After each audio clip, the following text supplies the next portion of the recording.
pertemuan Waketum PSI Ronald Sinaga atau yang akrab disapa dengan Bro-Ron dengan Bendahara Umum Partai Nasdem Ahmad Sahroni beberapa waktu yang lalu hingga saat ini terus menimbulkan spekulasi, sekalipun ada bantahan dari Bro-Ron yang bertemu dengan Nasdem.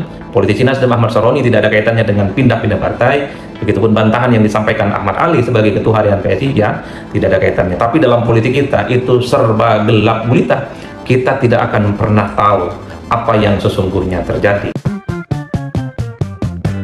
Bismillahirrahmanirrahim. Assalamualaikum warahmatullahi wabarakatuh. Pertemuan Waketum PSI Ronald Sinaga atau yang akrab disapa dengan Bro-Ron dengan Bendahara Umum Partai Nasdem Ahmad Sahroni beberapa waktu yang lalu hingga saat ini terus menimbulkan spekulasi, menimbulkan rumor dan tafsir-tafsir yang tidak berkesudahan, terutama soal rumor dan tafsir kemungkinan soal pindahnya Ahmad Sahroni yang notabene-nya adalah politisi Nasdem potensial pindah ke PSI. Itu kan tafsir-tafsir yang bermunculan. Ini tentu didasarkan atas sejumlah realitas politik. Beberapa waktu yang lalu sejumlah politisi Nasdem hijrah ke PSI. Wajar kalau kemudian Bro-Ron yang mengunggah pertemuannya dengan Ahmad Sahroni di akun Instagramnya menimbulkan begitu banyak tafsir, spekulasi dan rumor-rumor yang saya kira hingga saat ini terus menjadi perbincangan. Betul bahwa Bro-Ron membantah bahwa pertemuan keduanya ini adalah membicarakan tentang partai, membantah soal bahwa ada kemungkinan untuk pindah dari Nasdem ke PSI.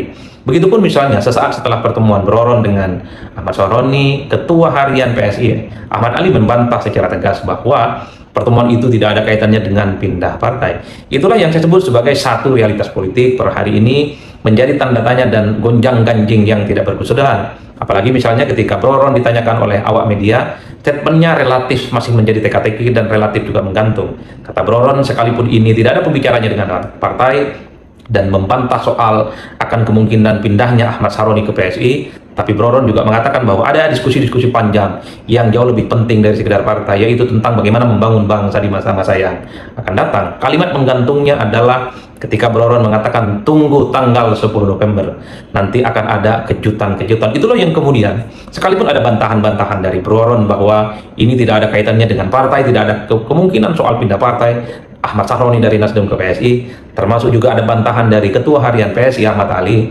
soal kepindahan Ahmad Sahroni ke PSI, pernyataan tunggu tanggal 10 November ada kejutan. Itulah yang saya kira per hari ini terus menjadi teka-teki dan tanda tanya. Itulah yang saya sebut sebagai salah satu isu politik yang relatif menarik diperbincangkan di media sosial. Biasa, media sosial kita itu kan kadang sesuatu yang relatif dianggap menurut kita tidak penting, tapi bagi medsos dan kelompok-kelompok netizen itu dianggap penting dan kemudian menjadi perdebatan yang hingga saat ini terus diperguncingkan. Lalu apa yang kemudian kita bisa diskusikan dalam konteks ada pertemuan Ahmad Sahroni, Bendahara Nasdem dengan Bro-Ron, Waketum PSI, sekalipun membantah tidak ada kaitannya dengan pindah partai. Ada beberapa hal yang menurut saya harus di-highlight. Memang dalam politik kita itu tidak pernah kita bisa tafsirkan hitam dan putih.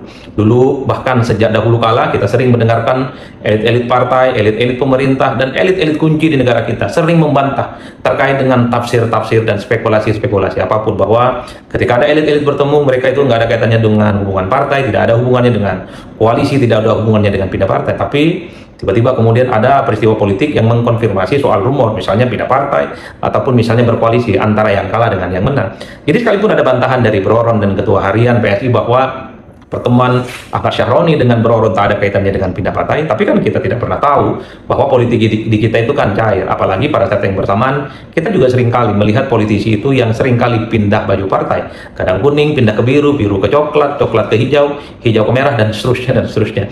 Jadi karena saking dinamisnya politik di Indonesia dan sering gampangnya pindah partai di Indonesia, inilah yang terus menimbulkan tafsir-tafsir kenapa pertemuan Bro-Ron dan Ahmad Sahroni hingga saat ini terus dispekulasikan dan terus menjadi tanda tanya. Itu yang pertama. Nah, yang kedua, secara akademikly di Indonesia itu kan identitas kepartaian ataupun party ID, orang yang merasa dekat ataupun menjadi bagian dari partai politik tertentu, apalagi menjadi bagian partai secara ideologi, itu agak rumit dan setiap tahun itu menurun. Mungkin hari ini ada orang yang merasa cukup ngotot berpartai, menjadi bagian dari partai tertentu, berjuang secara ideologis, angkanya cukup minim, mungkin maksimal di sekitaran 20%. Selebihnya, masyarakat secara umum itu tidak mau teridentifikasi dan menjadi bagian dari partai politik tertentu. Oleh karena itu, jika ada kemudian ada fenomena elit-elit di negara kita, elit dari partai tertentu, kemudian hijrah ke partai yang lain, ini adalah menegaskan bahwa identitas kepartaian secara ideologis di kita memang agak sedikit longgar. Wajar kalau kemudian misalnya begitu banyak politisi di negara kita itu berganti baju dan berganti pantai. Misalnya sebut saja Ruhut Sitompul, Bang Ruhut Sitompul dulu adalah politisi Partai Demokrat, ini menjadi bagian dari PDIP. Kemudian kita juga beberapa waktu yang lalu misalnya menyaksikan bagaimana. Halo teman-teman, berjumpa bersama saya di Politik Dangi. Teman-teman, ini menarik untuk kita bahas bagaimana yang sedang hangat diberitakan saat ini adalah Syahroni ya bertemu dengan Bro Ron, dan hal tersebut pun dianalisis oleh Adi Prayitno sebagai bentuk apakah Syahroni akan meninggalkan Nasdem dan bergabung dengan Partai PSI. Dan ini sangat-sangat menarik, yang luar biasa teman-teman, lantaran sebelumnya bahwa petinggi-petinggi dari Partai Nasdem ini masuk ke PSI ya, sebut aja Ahmad Ali yang notabene wakil ketua umum Partai PSI. Nah, kalau misalnya apa yang dianalisis oleh Adi Prayitno bahwa Syahroni masuk PSI, ini sangat-sangat pemberitaan yang sangat luar biasa teman-teman, lantaran kita tahu bahwa Syahroni ini yang pada saat beberapa waktu yang lalu ya, sebulan atau 1 bulan lebih yang lalu, mengalami kesulitan yang sangat hebat ya, bagaimana rumahnya ya digeruduk, dijarah oleh masyarakat ya terkait dengan perkataannya atau demo pada saat itu yang sangat panas ya di akhir bulan Agustus. Kemudian Syahroni menghilang ya, bahkan jabatannya sebagai anggota DPR pun akhirnya dicopot, dinonaktifkan teman-teman, yang artinya bahwa Syahroni sekarang tidak menjabat apa-apa ya, kecuali pengurus partai. Nah, jika untuk melindungi diri bahwa Syahroni akan bergabung ke Partai PSI, ini menarik ya. Kita tahu apakah kemudian ini bentuk kekecewaan terhadap Nasdem ya. Kemudian bagaimana Partai PSI ya menjadi pelindung bagi kader-kader Nasdem ini teman-teman.